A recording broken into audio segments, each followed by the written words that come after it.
everyone. Welcome back to the Solutions Lab. I'm Chris Phillips. Thank you so much for joining us here today. Today, we got a wonderful group of guests here to talk about Lenovo Server ISG. To get things kind of started, I'll introduce who we have. We have Ryan. He's a channel program manager from Lenovo. Ryan, how's it going? Good. How are you? Yeah, thanks for having me. And, can't complain. We're all like a week out from the holidays. It's starting to look, it's snowy out my window, my virtual window here. It's actually snowy in real life as well. So it's starting to look like it as well. We also have Mark. He's a principal architect with Lenovo. Mark, how's it going? It's going great. Thanks for having me. We also got Shannon. She's on our Lenovo BU side. Shannon, how's it going? Good. I forgot my hat though. I'm feeling a little left out. Don't worry. This is hot. Okay. I am by the end of this webcast, I will be sweating bullets. So okay, so saving the hair. But okay, I'm committed. So all right. So if you guys are just joining us for the first time, I want to kind of walk you through the platform real quick before we get started. We will be taking questions throughout the entire broadcast.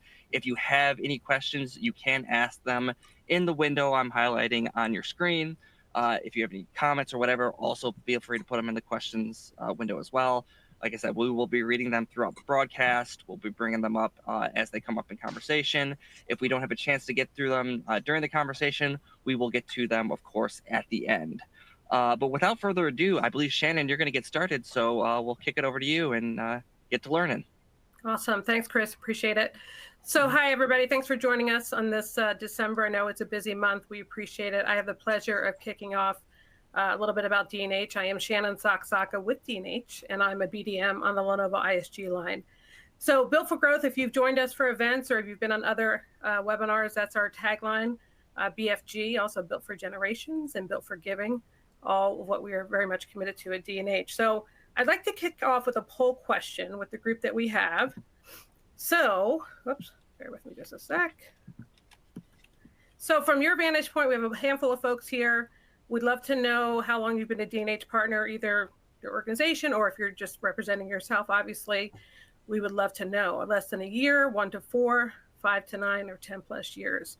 We've been around for a while, but we've also gone through a lot of evolution. So we'd love to know what that profile looks like, if you don't mind chiming in. We're getting a couple people. As a reminder, also, we are doing a drawing. So we will be doing something the coming days after the event. So participate, be our friends. So, let's see here. Amy's got a shout out for you, Shannon. Amy. Yeah, she's saying hi. Hi. Awesome. Look at that. I wasn't expecting a shout out. How about that, Chris? There you go. You're world famous. Why weren't you expecting it? I don't know. I'm just very excited that I got a shout out. All right, we're getting there, almost 50%. You think, Chris, I should go forward here? Okay. Go ahead. All right, so we have, you can see the results there. We have plenty of you who've been with us 10 plus years. We appreciate the business. We have a handful of you that are kind of in that 1 to 4 year mark. We've gone through a lot of changes. Maybe that's what brought you here, whatever it was. We appreciate it. And thanks for taking the time to answer that poll question. So I'd like to, a couple slides, and then we'll go into our Lenovo ISG business unit a little bit. Again, Built for Growth. And this slide just shows you all the things that we're doing really positively. 3 times the rate of the competition over the past 10 years. As you can see, we're double-digit growth in the commercial sector, SMB, mid-market. Again, this is to show you, if you don't know, that we are doing a lot of great things in all these areas and growing tremendously. A lot of organic growth and very exciting. Modern Solutions, that's the group I'm part of. And again, that's a widely popular growing segment for us. So I'd like to share that as well. And then when I kicked off, I said that I'm with D&H. It's kind of a lie. I'm actually a co-owner of D&H. We're an employee-owned organization, 106 years old, privately held. Love to kind of highlight all these quadrants because the net game here is that we will offer everything you need in a distributor. From a people perspective, we have 550 plus salespeople, over 200 new roles added since 2021. I'm one of those folks who was added as a new role. I think the takeaway there is in this industry where there's been lots of changes and unfortunately some layoffs, we continue to invest in our organization and our people. New warehouses, supply chain credit, all of those areas to support you and your needs as a partner. So we're excited to support you. And if you're in Canada, we have a strong arm there as well.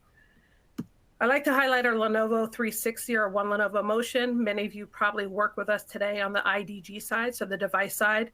You know that we have a strong group of pre-sales, BDM support on that group.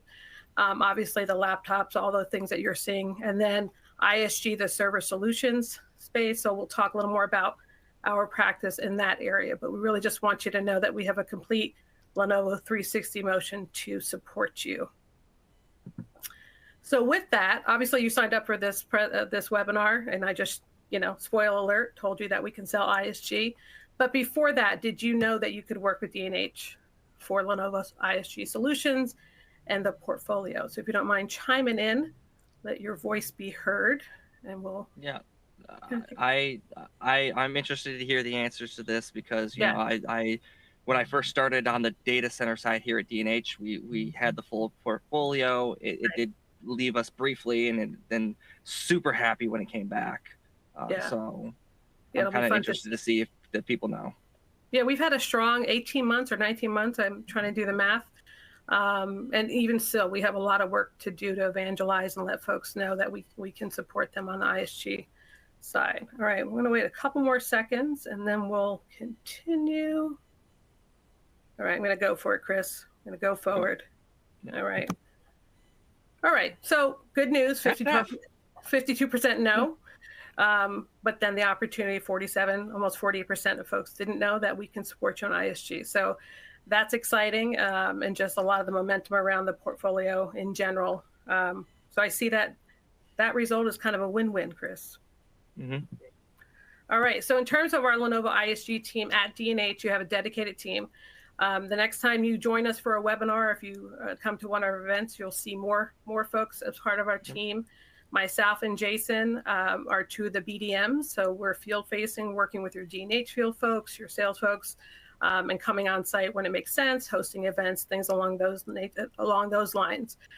Drew, Dylan, and Morgan are the sales specialists, so they're going to support you from a quoting motion, supporting you from a deal reg, mission acquisition, which we'll talk about, but all things around kind of the selling motion and support around Lenovo ISG.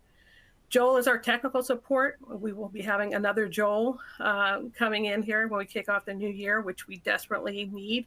One thing I'll say about the team, you will appreciate our SLAs. We're turning things around quickly. Oftentimes, depending on where you are in your journey with ISG, you're starting with Lenovo server at dnh.com, obviously, but with Joel. So Joel can help support with the builds, with the technical questions, help walk you through DCSC, which is listed down here, the compete tools. I always say to folks, we'll meet you where you are. So if you're not used to selling ISG and you need more technical hand-holding and support, or you need support around deal reg, we can meet you where you are. Some of you may be more technical and provide us a build and just ask for us to kind of help with the deal reg or go to quote.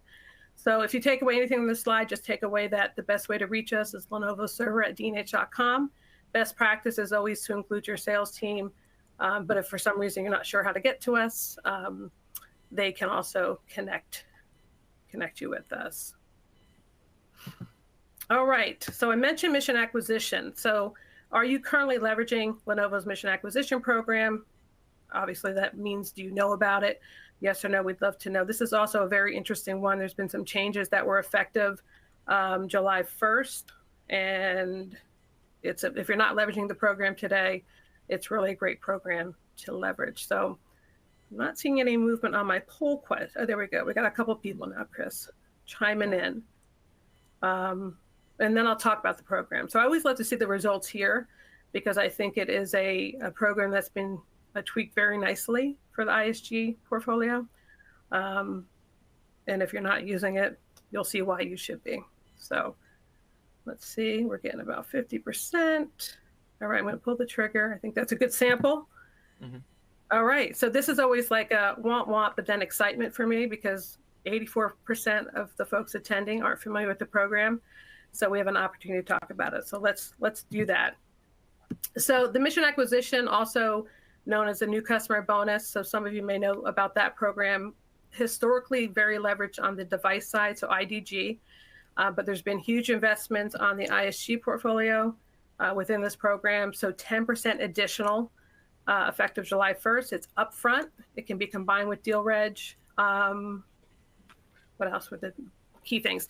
And for your end, it's end user qualifying. So we can find out right away within the hub, and the team can also support that as well. So as long as the end user has not purchased anything ISG for the past 3 years, anything over $3,000, they'll qualify. So most are qualifying. So this puts you in an opportunity to price to win, price to kind of maintain some of your own margins and healthy, but also present a very strong solution. So I think Ryan and Mark will talk a little bit about mission acquisition as well and how it relates to storage, but definitely want to highlight that. Obviously on the IDG side, it's also gone up to 5%, and they are they qualify on their own. So you could have an end user who buys IDG, but they could still qualify for the discounts on the ISG, so the server storage play. So hopefully, and if you want to know more about that, we're here to support you. By all means, ask questions, but it's a great program to leverage. All right, last slide I want to highlight on our side is just the alliances, of which Lenovo has a good amount of great solutions and partnerships. The one that I'd like to highlight off the bat is Veeam. So you can purchase your Veeam licensing on Lenovo parts. Obviously, that counts towards your tiering as well. And then obviously, you're seeing a handful of other partners that we can also bring co-solutions together with. So that is my last slide. We appreciate you joining. With that, I'm going to turn it over to Ryan. Real quick, Shannon. Heather did ask a question. I'm assuming she was referring to what you were talking about last slide. She said, I heard a rumor it will have an option to extend 6 months after the expiration. Have you heard that? So I know deal reg is 6 months and mission acquisition is 6 months. The expiration after, I know that the deal reg can get extended. I think we will find out that answer. Trish may be able to pipe in the question and answer that, but we will get you that answer. If not during the call or during the webinar, we will get it to you after, if that works. Thank you. Okay. So with that, I'm going to turn it over to, thank you, my thank you slide. I'm going to turn it over to Ryan with Lenovo, who is our channel program manager for storage. Ryan? Awesome, thanks. So yeah, I just wanted to start off with a poll question today to kind of gauge, in terms of our storage portfolio, how comfortable are you guys? How aware of it are you? This kind of helps me and Mark with when we go through things here and talk about it. We can kind of tailor it a little bit different based off the audience and where you guys sit today. So on the question of the, go ahead. Go ahead.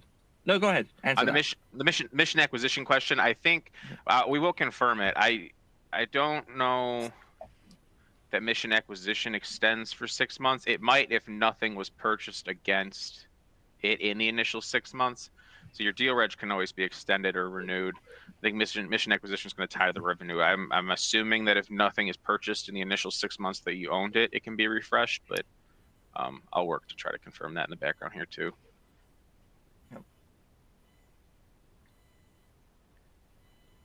And it'd be great to hear you guys' results on this because the Lenovo storage portfolio is actually much larger than I even realized coming into the webcast. So I was excited to hear about some stuff today. Yeah, absolutely. So this is, and this kind of is the telltale of what we deal with and how we kind of talk to people every day, right? So there's always at least a quarter of the people that don't even know we sell storage. There's a lot of people that are aware that we sell it but have no idea how to talk about it, position it, or what we offer and where it fits into their business. And then there's always typically a handful of people that they know it but they still have a lot of questions. So that goes without saying. Obviously today we're going to talk about a lot of things, but me and Mark are always available to discuss it deeper. If you guys, I'm dedicated to the channel and to helping D&H partners grow within the storage area. So if you guys need time or training or just want to sit down and chat about your business and what you're looking to do and what you're looking to accomplish, I'm always available. So don't hesitate to reach out. So what I'm going to highlight before we start is all of the fun stuff that revolves around promotions, extra money for you, programmatic things, and then we'll have a couple more questions, and then Mark will dive into the meat and potatoes of our portfolio, what it offers, and then I'll of course chime in here and there as well. Again, please don't hesitate to ask questions as we go. So current promotions that are running, these are the Carpe storage promos. So Carpe DM's been around for, I think we've been running it for about a year now, to be honest with you. The reason that we keep it is simply because of how successful it is. It's working, it's gaining a lot of traction in the market. What it really allows you to do is a couple different things. One, you're going to be significantly more aggressive than a lot of our competitors, or if not all of them in the market, for most opportunities that you're working.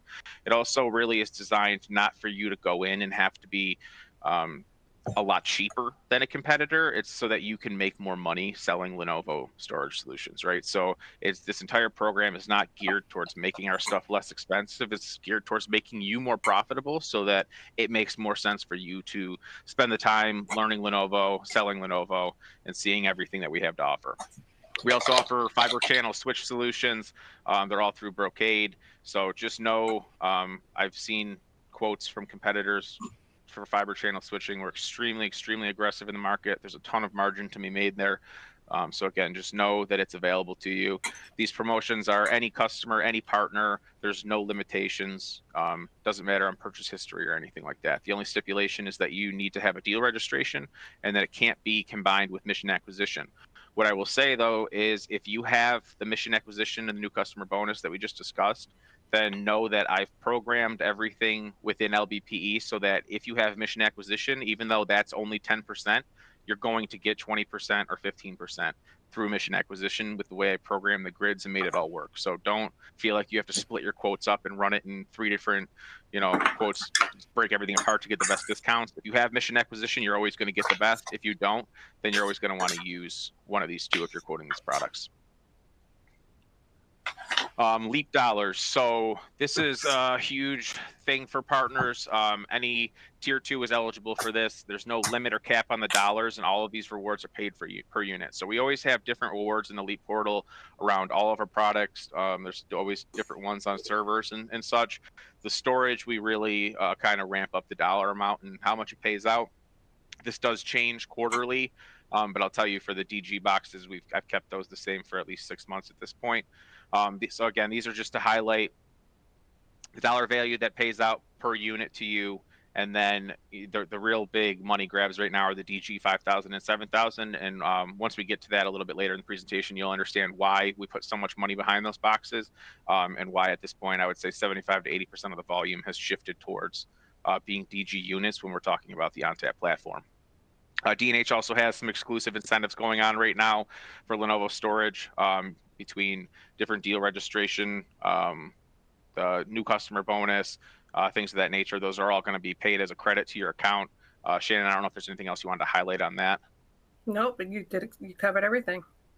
Awesome. There's a lot of money to be made, people. That's the highlight here. So just know that it's there for the taking, and we want you to take it.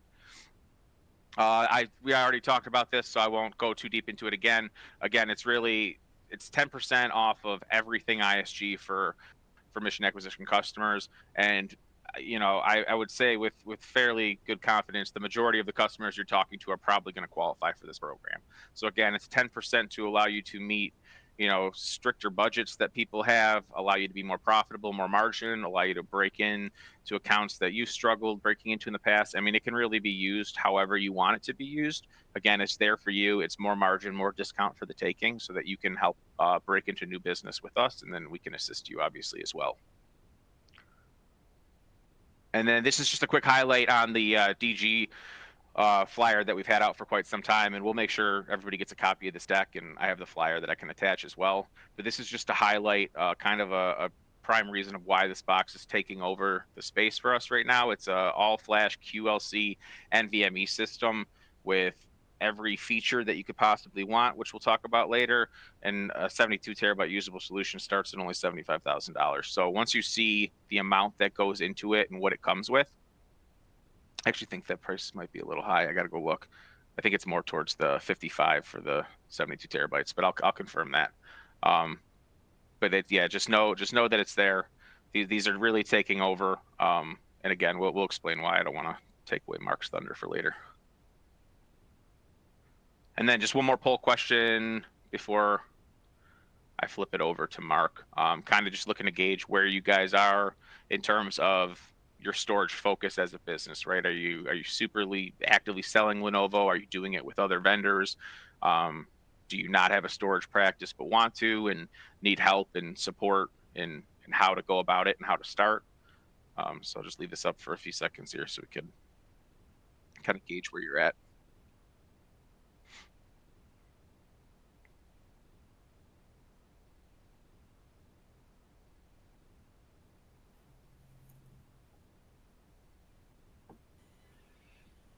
Storage, as we kind of move forward in this new world that's being pioneered by AI solutions, is going to become more important than it ever has because of the amount of data that is required for a lot of these AI models to be created.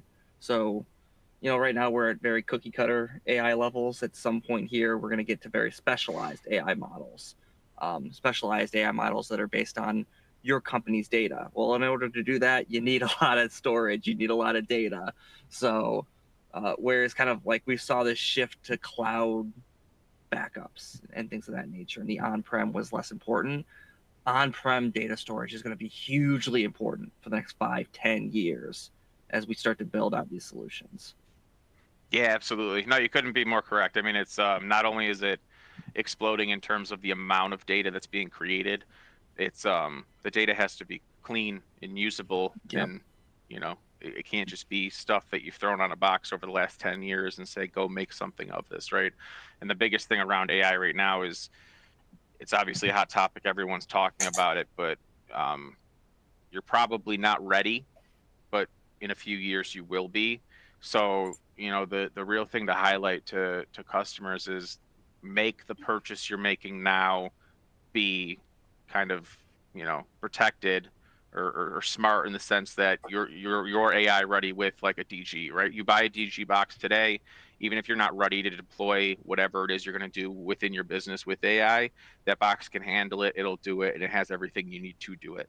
So it's really about, you might not be ready today, but don't spend your budget and your money on things today that won't be able to handle it in the future.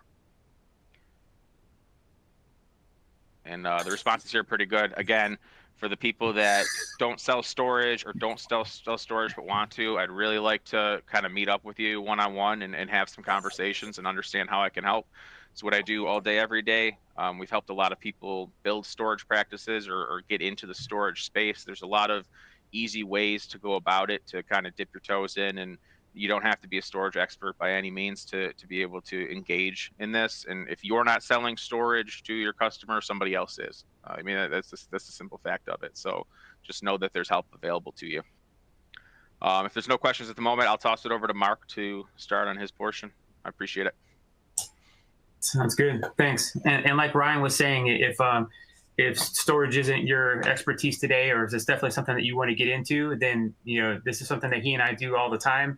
And I've been training and teaching storage since 2002. I mean, I've been in IT since '97, but storage and data protection specifically since 2002. And I've been actually practicing and training on like the DG, DM, and DE models that you'll see shortly since 2006. So that's kind of why I'm kind of the lead on these models. So Mark's a really good teacher. He taught me, so just know that. Yeah, and I'm more than happy to get one-on-ones and show you how to utilize our sizing tool as well as the DCSC configurator tool. I do understand that sometimes with different vendors, everybody has their own flavor of configurator tool, and sometimes you just have to know how to push the right buttons in the right order to get the right outcome. So totally get it, and we're always here to help. So with that, at the end of the day, this is kind of the motto that we teach in the EBCs and with every customer conversation. But we're here just to make sure that we have the right technology to help improve human outcomes, right? We're not just trying to close quotas and push boxes. We are partnering with so many other partners and vendors to make sure that we're being consultative and that we're making sure that the customer is reaching the goals that they're trying to get to with no matter who that has to be or whatever product that has to be with, right? Do we insist on sales calls? Absolutely. I do it on a daily basis. And in fact, I many times I'm just brought on board as a consultant to help ask the right discovery call questions and see what the customer is actually looking for, and then we can take it offline and help decide which avenue to go down. Yeah, for sure. And I'd like to highlight quick, Mark, if I can, that we're, I know some people get very weary with sales calls with your customers when you're talking to a vendor because of how some of the others treat that relationship or, how they handle the business going forward. Lenovo is a channel-first, channel-focused company. There's a lot of things we could talk about and show you that prove that, but just know, we're really here to help and support you. Our channel is where we push as much business as humanly possible. So we're never looking to take anything direct or take anything from you. Yeah, good point. And Lori has a question here that actually comes up all the time in regards to federal government and where products are manufactured. Honestly, it doesn't really matter the vendor. Almost all the products are manufactured somewhere overseas, right? So, but with that said, I do have a slide that shows that we have manufacturing facilities all over the world, and depending on the product that is being offered, sometimes it's made in Monterey, California. Sometimes it's made in China. Sometimes it's made in Budapest. It could be made all over the place. So, but we do actually sell to the federal government on a weekly basis. It just depends on which department and which division. But yes, we do have government customers all the time. Here, what we wanted to show is the fact that a lot of people still don't realize that we're in the storage business. And, as you see, we've been doing it since 2015 when we first partnered with Nutanix to offer HCI on our servers. And then since then, I've actually been heavily engaged with Lenovo since 2018 when the DM and the DE product first came on board. And then that joint venture that you see here at the bottom in China, that's when I got involved. And the reason why is because these product lines here are OEM NetApp products. So if you're familiar with selling those or competing against those, that's what these are. At the end of the day, when Lenovo was trying to decide if when they wanted to get into the storage business, do we want to build something? Do we want to partner with somebody? What are we going to do? They did heavy due diligence, and at the end of the day, NetApp product, over 80% of the world's files are held on NetApp software, right? So they've been around since 1992, and there's a reason. That is the basis of the DM, DG, and DE portfolio, and with those particular product lines. And then we'll go into a lot more in just a moment. But that's when things really started to skyrocket. It was September of 2018. And then from there, you'll see, as of earlier this year, IDC rated us #1 in entry-level storage, #2 in mid-market, and then #3 worldwide with storage shipped. So most storage looks rack-mounted. Do you have standalone? No, most of it is rack-mounted. Yeah, correct. Very few. I don't know if we have anything that's actually a standalone, like something you could put under the desk or like a desktop kind of storage appliance. Most of it is rack mounted.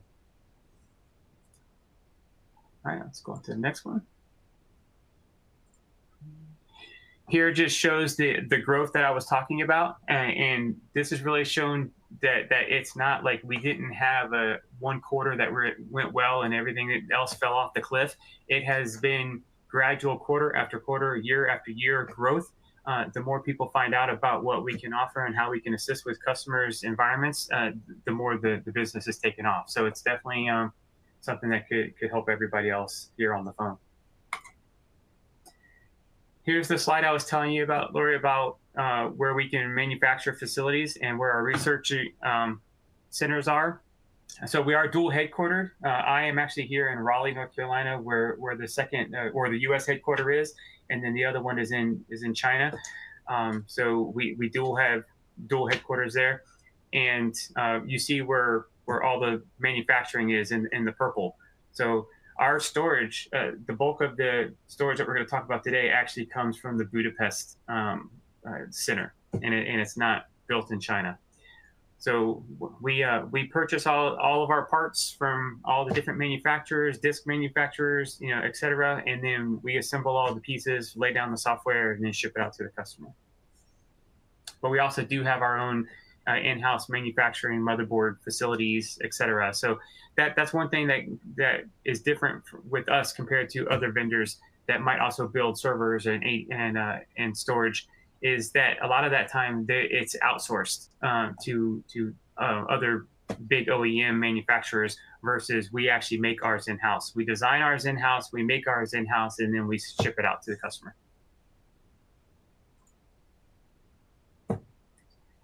So this is a quick example of customers, storage customers, and a lot of these have actually happened since the shutdown. So you'll see some big names there, you'll see some global names.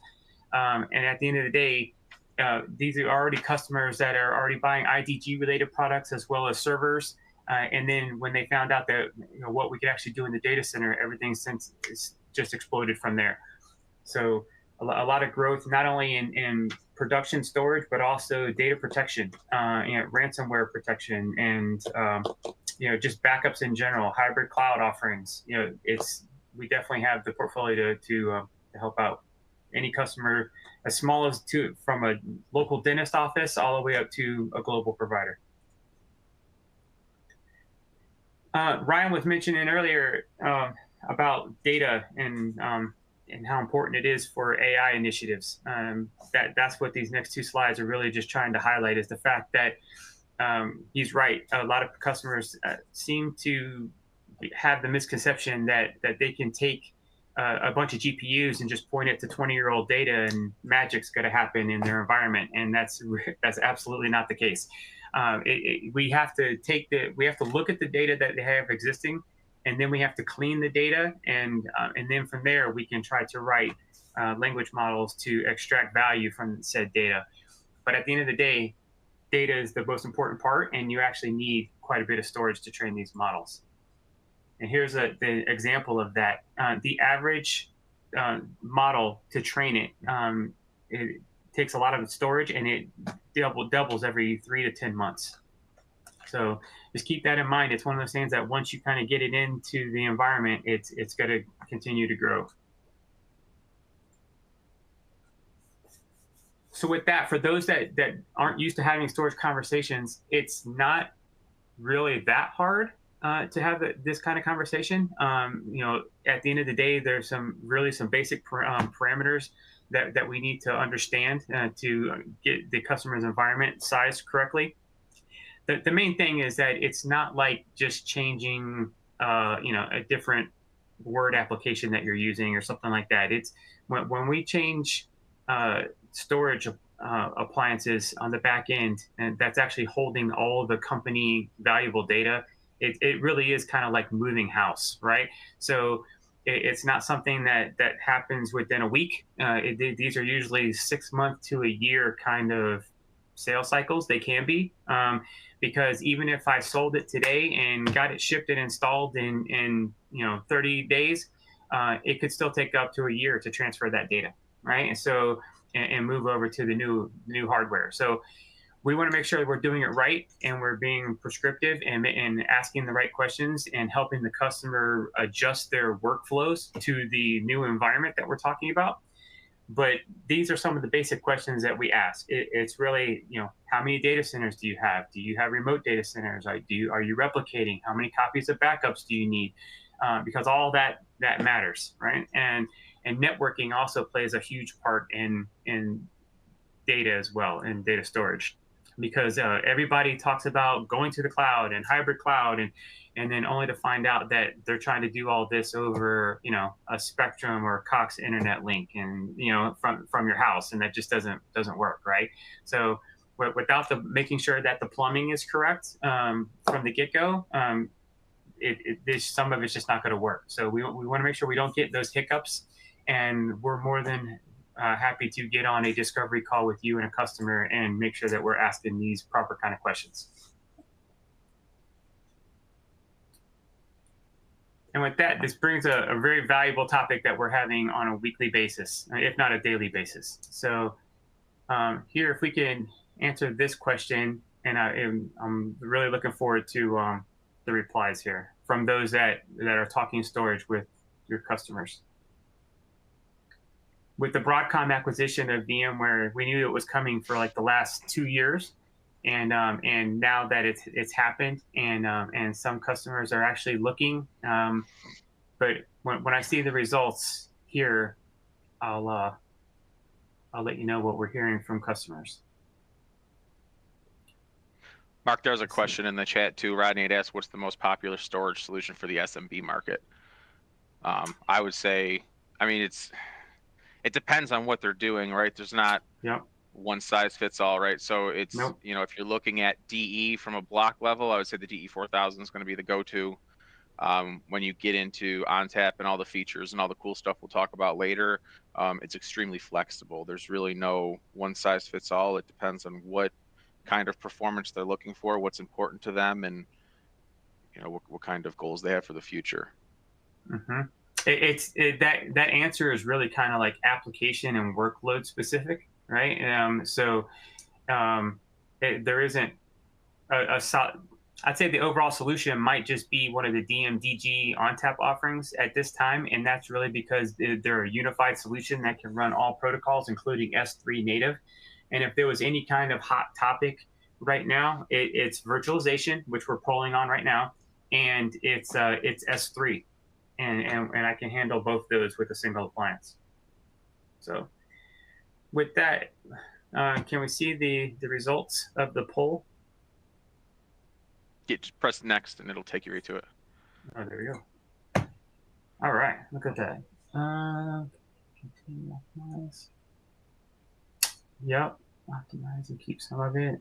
Most will move. That's a pretty solid mix, actually.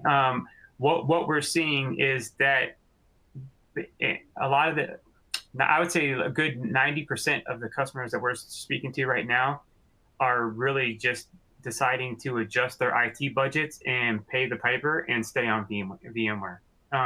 And that's from, say, mid-enterprise down.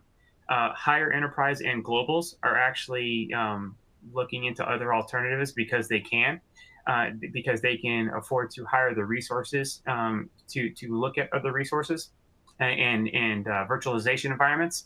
But for more lower end customers, the biggest problem is expertise in some of these other offerings. So whether it's Kubernetes, whether it's OpenShift, whether it's Proxmox, XCP-ng, and other virtualization flavors that you've probably never heard of before, that's the biggest problem is training. So it's easy for someone to find a VMware admin, and so a lot of them are just paying the price and moving on. Yeah. Oh, here we go. So this is another poll question real quick. For the ones that have talked about looking at alternatives, what are you hearing? And what are some names that may have been brought up?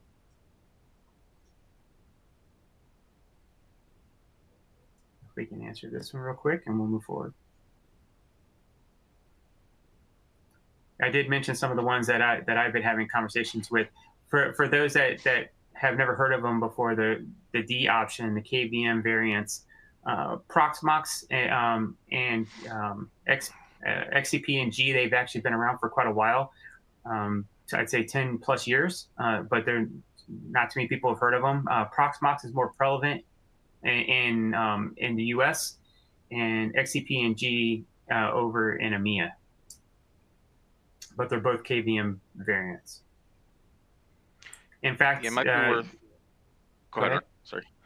No, you go ahead. I was just gonna go on a tangent about like the VMware thing, right? So I know a lot of people are up in arms about it. They're, you know, some people are trying to walk away. I mean, the answer isn't always to say, I'm done with it, walk away. To your point, there's a lot of, you know, time and resources and people that are already at places and locations doing it. I mean, several customers and partners that I've worked with on VMware deals, the solution wasn't necessarily ripping out VMware. It was optimizing what they were doing and how much equipment they had. And then really a lot of people are electing to get rid of vSAN and go to a shared storage device, right? Like throwing a DG in the environment and keeping their VMware on for the virtualization portion, and then getting rid of vSAN, because one of the biggest costs and upticks really was around that.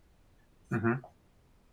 No, we're definitely seeing that when it comes to a vSAN environment, where they're going back to a 3-tier model and hosting everything on like a DM or DG appliance and calling it a day for sure. And DM and DG now support Proxmox as well as other KVM variants. So that's helped with the transition a lot too.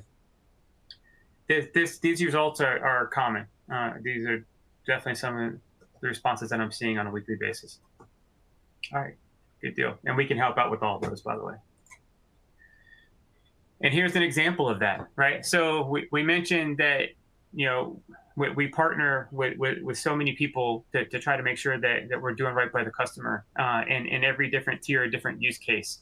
So our team, used to be highly focused here on the second tier, which again, the DE, DG, and DM are the NetApp OEMs that I was referring to. This is what we consider our enterprise Lenovo branded storage.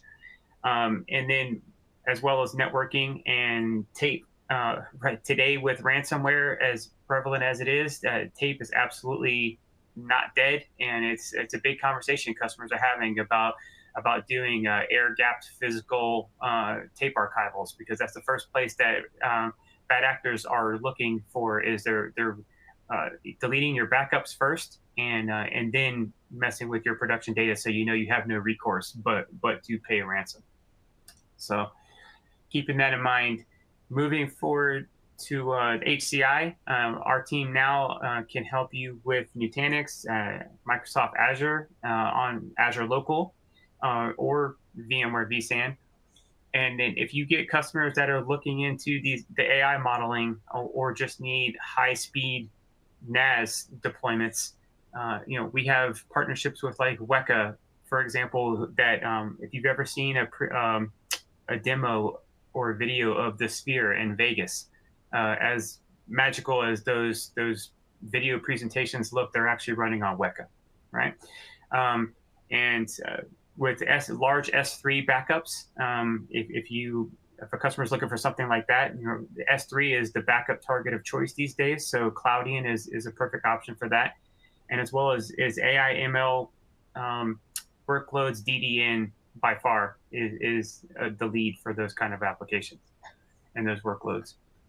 So, and when it comes to data protection, Commvault and Veeam are the two that we lean heavily on, and I'll go deeper into that in just a minute.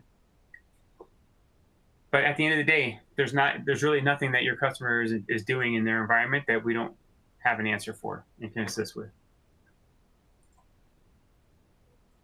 Okay, and here is just how some of those portfolio models line up to what a customer is looking for within tiers in their environment. And you see the DM and the DG is tiered there from top to bottom, because at the end of the day, it can do just that from top to bottom. All right. No matter what vendor your customer is talking to, NVMe storage today is kind of the baseline. Everything is leading from there. And there's two main flavors of NVMe. There's TLC and QLC. TLC is the faster, more performant NVMe SSD, and then QLC is kind of the newer production NVMe. It's a tad bit slower, but large capacity. So they come in like 15, 30 terabyte and up, and we have 60 terabyte coming very shortly per disk. And so as you can imagine, you can get extremely dense in a very small form factor, and that's QLC is kind of where all conversations are starting these days, and then we're pivoting as necessary. The DG is the latest storage product to come into the portfolio, and that's why Ryan was saying that this is kind of like the Goldilocks option here. And as you see, it's a unified, including files and block and S3, like I mentioned earlier. And that's the latest. So that's the next couple of slides are going to talk about it real quick. As you see, like I mentioned, all the protocols, as well as on-box anti-ransomware protection for those federal government, particularly customers, law firms, and healthcare providers. Any FIPS regulations, we can definitely satisfy that as well with these products. It comes with on-box encryption, as well as software-based and hardware-based encryption. And we can do a mixture of both for different FIPS levels. Multi-tenancy, which used to be used heavily in like MSPs and CSPs to be able to put multiple customers on the same box. Now it's actually from a ransomware security conversation perspective, we're using multi-tenancy heavily to actually segregate departmental data. So we can actually logically segregate HR from finance, from intellectual property. And if a bad actor were to get on the system somehow, they would only see the storage that was on the lane that they got on. They wouldn't even know that the rest of the data even exists on the system. So that's a very heavy conversation that we're having with many entities today, but particularly healthcare. And again, cloud tiering. These can be a gateway to a hybrid cloud provider. So we can replicate back and forth to a hybrid cloud, move workloads, databases, et cetera, back and forth to different clouds. And so a customer can make sure that the data is in the right place at the right time at the right price. Here's just another example real quick of what I mentioned about the density. That 1.2 petabyte effective is actually on the lower capacity drives. It's doubles that plus if you use the larger 30 terabyte drives, and it will get even better in April when the 60 terabyte drives come out. So what used to take up 1 to 2 entire racks of storage in spinning disks, now we can do in a single 2U chassis. Just another example of the specs. Looking at the time, I'm going to maybe tap through a couple of these. You'll get them all as a takeaway, and they do have links in them going to Lenovo Press for a more deep dive. And then again, at any time, reach out and we can go further into any questions. So if you're talking with a customer and wanting to understand where you would size something for unified storage, between the DM and the DGs, for example, this is kind of the important part when it comes to hybrid disks, SAS-based SSDs, QLC NVMe, or the TLC NVMe. And the important part is the bottom line here. It all is around throughput, because at the end of the day, doesn't matter the vendor. Almost every vendor is fast enough, because they always have these IOPS numbers that they like to talk about, which, relative to like a miles, every car can go 200 miles an hour. But that is kind of irrelevant these days. Throughput is more important. So what we're seeing here is that most of our customers, a good 80+% of them, fall into this center column of the 2 to 4 millisecond latency. And that's where the QLC NVMe really shines, and where they're almost getting spinning disk capacity and price per terabyte, but with NVMe SSD performance. Now, if they have an application like a big database, Oracle, SAP, for example, which these are all qualified for, by the way. Stuff like SAP and Epic and Cerner and things like that, but all these systems are qualified.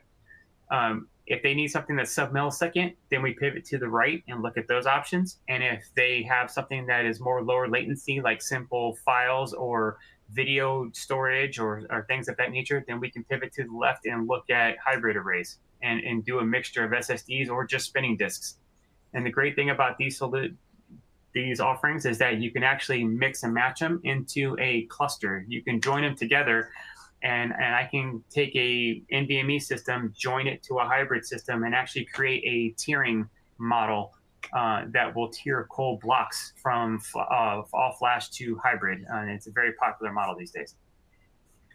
Rick is asking, a lot of vendors say they have anti-ransomware. How do you differ? So a lot of them, the anti-ransomware that they have is a bolt-on product or a software application that they've either purchased or partner with that look at the data and can do protection there. And that's great. The anti-ransomware that I'm referring to is actually built in the box. And one of the things that it does is it's an F policy server that looks at user utilization. And if there's a weird anomaly spike of Bob from HR that all of a sudden is playing with 3 terabytes of data in a volume, and it can immediately, first thing it does is that it takes an emergency snapshot of that volume to try to protect anything else that's going on within the volume. Then it blocks access to Bob's account. So hopefully stopping the ransomware concern. And then from there, it notifies the administrators of the storage system, and it tells them exactly what was happening and if the data was being deleted, copied, transferred somewhere else, et cetera. And we know exactly what the remediations need to be. Now, that emergency snapshot, people ask, well, what good is that if the data was already being manipulated within the container? And the answer there falls back to how big is your backup windows? Because so let's just say you take a backup every 12 hours, and this happens 11 and a half hours into your backup window, instead of having to remediate 11 hours worth of restores, now we may have saved 95% of it and only have to remediate like 5%. So that's where that comes into it. That's a great question, Rick. There's some more technical stuff about the systems, but at the end of the day, I wanted to show you this just to show the rear of the systems. All the systems are high availability and rated at 6 nines of uptime, which for those that don't know is less than 31 seconds of unplanned downtime per year. So they are active controllers, like an A and a B here, that you can actually run independent workloads on, but they are failover targets for each other if something were to happen from a hardware software perspective.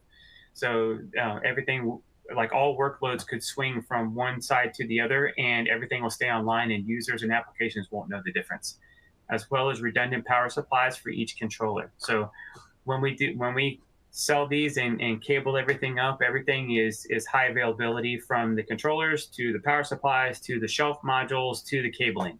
So we try to make sure that we have as much uptime as possible. What is a comparable device as close to a Synology? So Synology kind of falls into, I would almost say, a consumer grade product. I do know that, I mean, I have a Synology here in my office. So I totally understand the question, Paul. That even our entry level systems, to answer your question, it would be a DM or a DG system, but even our smallest entry level system would probably still be too much for a customer's budget, and it would probably be overkill. So yeah, that's just not something that we typically would go against these days. It depends, unless they have one of the really large enterprise versions. But a 4-bay Synology, unfortunately, we don't have anything that would compete against that at this time.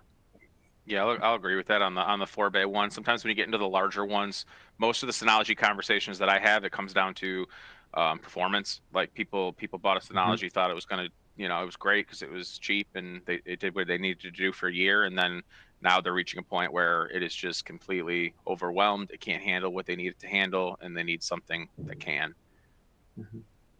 No, good call out. Yeah. Okay, so this is the first photo was the DG7000, which was a larger model. This is the DG5000, which is a smaller model, and everything is still the same, like I mentioned before. HA controllers, HA power supplies, all the other features and functionality are the same. The only difference between the two systems is the horsepower. The 7000 is faster with more memory and faster CPUs. Here's the overall lineup of the DM and DG array.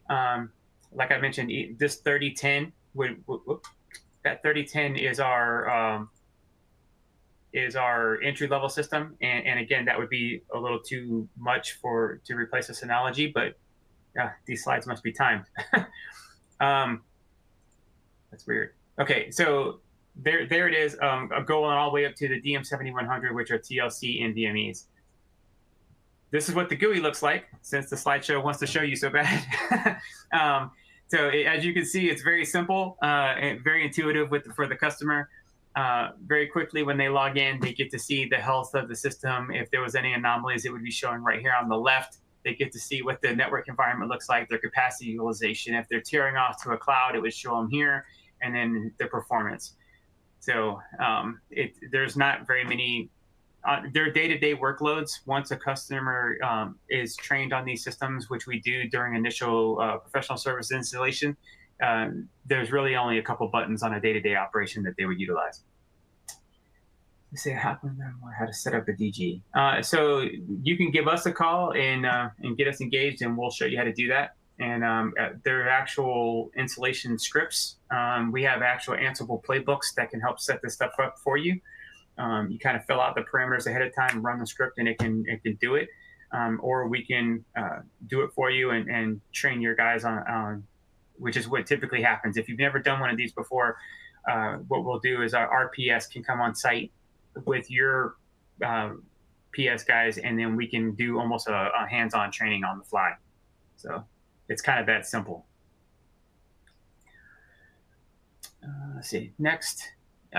So this slide is showing all the major applications that we can work with. There are many more, but these are the main ones that people ask about and talk about. Again, I mentioned like SAP and Oracle. Been working on these products for over 20 years with SAP and Oracle alone. Red Hat, for example, is a huge product user of this product. They're based here, headquartered in Raleigh, North Carolina here, and their coding happens on these systems. So again, they're very robust. There's a reason why they've been around 32 years, and it's something that you can definitely trust with your customers. And again, we have offerings all the way from the smallest installation, like a warehouse, manufacturing facility, insurance office, etc., all the way up to cloud.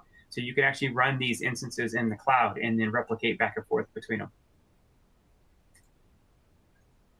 This slide is showing how we back up those major applications and how we protect that data. So this software called Snap Center is kind of like a traffic cop between the application and the storage. And what it does is it makes sure that we're pausing I/O or data flow between the application and the storage to take a clean, what we call a crash consistent snapshot. And so that's what this does. And you see some of the offerings here, some of these plugins. So it's a single virtual machine that you run that has these plugins that talks to the applications and then becomes like the mediator between the two. If you have customers that are doing DevOps and are doing working with any of these orchestrators, we have the answer for that. So this CSI plugin up here can make sure that we're able to maintain those containers for them and do that orchestration, and then still replicate to any of the clouds. This slide is showing that example of that 4-node hybrid tiering I was referring to earlier, which again is becoming very, very popular, of being able to actually make almost like a landing pad with SSDs, and then when those blocks become cold, we migrate them off to a hybrid array that can be like an S3 bucket. And then we can still turn around and replicate or migrate that data to the cloud to be used in a different use case. Or on the right here, this is showing that data centers and networking and the cloud have become so, I guess I want to say strong. That's not the word I'm looking for, but that's what I'm going to use right now. Is that and reliable, let's just put it that way, that customers aren't even needing a DR site these days, or a colo facility. A lot of them are buying products simply to go on-prem, and then they're actually able to use the cloud for their DR instance.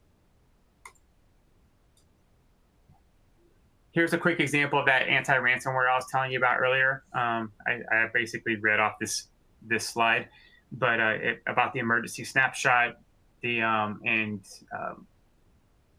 and looking at the user utilization. So all that can happen almost immediately. You can train it by flipping a toggle and letting it learn for 7 to 30 days, or if you want to just go straight to active mode and watch what's going on, we can go ahead and hit that button and start protecting right away. The anti-ransomware too is huge, right? That's a huge talking point. It's something that, again, like Mark said, it's native to the box. It's not a layered on product that relies on somebody else's something to work with it. And I think that's important to call out. I think it's also important to call out that, you know, when you talk about Synology or some of these other like white box solutions out there, don't count it out until you've looked at it. Obviously, yes, it's always going to be slightly more expensive, but there's a lot of different ways you can look at how you break it up. Especially, you know, I've talked to customers who have hybrid or who are doing the hybrid cloud, right? A lot of people are coming back from being full cloud, and you can justify some of the extra expense with you know, with ONTAP and all of its data reduction capabilities. If you don't have that today and you have 50 terabytes of data that compresses down to 30, and you're only now, you know, you're saving yourself 20 terabytes in cloud costs, what does that equate to a month, and how much of that can you put towards a storage unit that'll actually protect you should something bad happen, right? So it's not all about the upfront price. There's a lot of things that you can look at as a whole in your environment and say, well, this cost is very justified. I mean, on a simple like DM3010, I think you can get 30 terabytes usable with the anti-ransomware and installation and everything for around 15 grand. So it's really not that bad to start out in an SMB environment. So just know, don't be afraid of a sticker shock based off of what you've seen from other people. Have the conversation, you know, take a look at it and see what we can do to help you. No, good call out. No.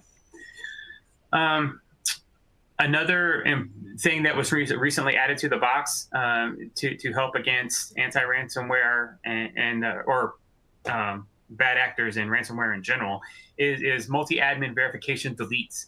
So if a bad actor were to get on the system and wanted to just crush the box, for example, they would actually have to hijack 2 admin accounts versus 1. And if they sent the delete command, that request would go to both different approvers, and unless they both replied with an approval notice, nothing would happen. So no harm, no foul. So that's just one of many of the layers of security on these systems. It already started off with multi-factor authentication and, you know, just getting onto the box in general. But you know, what we're seeing is that a lot of these bad actors are getting on through side doors, like a bunch of these IoT devices, whether it's smart switches or thermostats or heaters in aquariums in a casino, or for example, they're getting on that way, and then they're coming in through the side door, and then they kind of sit dormant for like 6 months, and then all of a sudden your backups are gone, or they start chipping away at the backups and nobody really notices unless they're doing quarterly restore tests or whatever, and then all of a sudden, boom, they drop the bomb and you're hijacked. So this right here would stop that bomb from happening, and unless they got 2 approvals, nothing would take place. And if I don't, I was gonna say, if I didn't have this slide in here, I wanted to make sure I spoke about it. But because of the security acumen on these boxes, this was the first enterprise grade storage to get the validation from the NSA because of the security different layers and the amount of DoD that works with these boxes, Lori. So if anybody had any questions or concerns about security, those could be alleviated right there. Pivoting to the DE side of the house. So this is an all block appliance. I guess we're showing you the whole portfolio. So you see here we have a bunch more offerings. Man, these must be timed. So there we go. So there's that, and these only have block protocol. So we can direct attach. What is going on? This is interesting. Okay, so Fiber Channel, iSCSI, and SAS. Customers can run virtual appliances on these. They can run That's confusing. They're being used as large backup targets for like Veeam and Commvault. And so it just depends on what the customer is using and what their use case is on which one we would configure. But they're even used in high speed stock exchange, high frequency transactions. So if we have an array there that at the top that can go up to 2 million IOPS. So this box right here, this DE6600F, is a TLC NVMe array that's being used right now in laboratories and in big HPC environments because these boxes are made to stream as fast as possible between the application and the disks, and one of the main reasons why is it doesn't have a lot of storage efficiency. There's no storage efficiencies, and there's no file or NAS protocols. So it is made to be very thin and be built for nothing but speed. And it's still 6 nines of availability as far as uptime goes. Dual controllers in the back of each chassis again, dual active controllers, redundant power supplies, and again less than 31 seconds a year of unplanned downtime.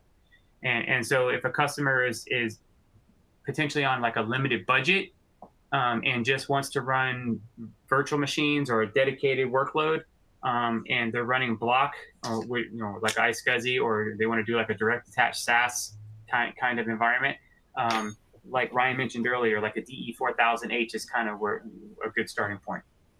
Hey, Mark, real quick, since you have crossed the top of the hour, we're going to continue, but I do want to let people know if you do have a hard out right now, this webcast will be available on demand later in the week. So if you got to leave right now, we'll send you out the on demand and you can catch the end of it. Mark, go ahead and continue.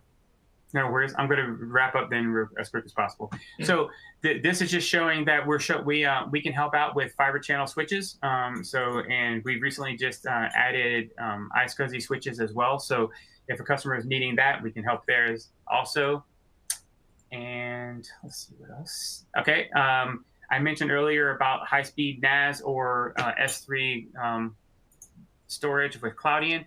Veeam, again, we have a huge global partnership with Veeam, and you see here I mentioned the DE as a backup target of choice. We recently built Sorry, real quick on Veeam, that just know for D&H partners, you guys can now source Veeam through D&H via Lenovo. So whereas you couldn't buy Veeam through D&H prior, you can now buy all of the Veeam products through Lenovo. We can do renewals as well. We actually just helped a partner win a $130,000 RFP with Veeam on renewal SKUs, so just know it's available to you. And Ryan, that counts towards our tiering too, right? No, because it's software. It doesn't count towards tiering. Okay, never mind. Sorry, I thought that was the exciting part. My bad. No worries. So to follow up real quick, so we recently announced this dedicated appliance, a backup appliance that is the HS350, which has 24 disks in the front, 2 disks in the rear for an operating system, and the 3 main use cases today that have been qualified for these are for, let me get it there, for Commvault, and I just released or sold, and it's being installed this week, a 3 petabyte solution at a large hospital. Cloudian for S3, and for Ceph, which there's a bunch of different flavors of Ceph out there. So I just want to make sure I point out that this is the IBM/Red Hat version of Ceph. So our support is again, support is always comes to us first, and with any of our partnerships, Lenovo is the first call from any customer, and then we'll handle it from say level 1 through 3. And if for whatever reason we can't take care of it beyond that, then we have a direct phone call into the partners to get assistance right away. And that's it. So thanks for those that stayed over. Thanks. And again, my contact info as well as Ryan is in the deck, and reach out. Let us know if we can help. No, thank you, Mark. There's a lot of great information in there. Again, it's just like Mark said, please, if you have any additional questions after that, don't hesitate to reach out. Since we are at the top of the hour, or a little bit past the top of the hour, I'll give kind of one quick round for anyone that has any additional questions. With that in mind and kind of waiting for those questions, I'll kind of throw it over to Shannon real quick. Do you have any final thoughts before we head out? I do. So just real quick, thank you again to Ryan and Mark. Great information. I think regardless if you're a seller or you're more technical, I think we covered the gamut. And I think the big takeaways is just realize you have resources here and with Mark and Ryan for us to support you. I did want to plug the tower incentives as well. You mentioned the posted on demand, obviously my email, and then Lenovo server at dnh.com. So just realize we're here to support you, and regardless of where you are on that journey. So that's my 2 cents. Excellent. And yeah, with that being said, again, on demand in the next 24 hours. If you missed anything or had to leave early or got here late, if you we do have one more webcast this year on Thursday. We're going to be talking about Windows Copilot, 2 p.m. on Thursday. So go ahead, go to dnh.com/solutionslab to register for that one. But with that being said, Mark, Ryan, Shannon, thank you so much for your time and the information. It was awesome. And thank you for everyone who took an hour, a little bit more out of your day to come in here and learn something from us. So thank you. Yeah, thank you. This was great. Thanks a lot, Appreciate everybody being here. Thanks. Have a good holidays. Yep.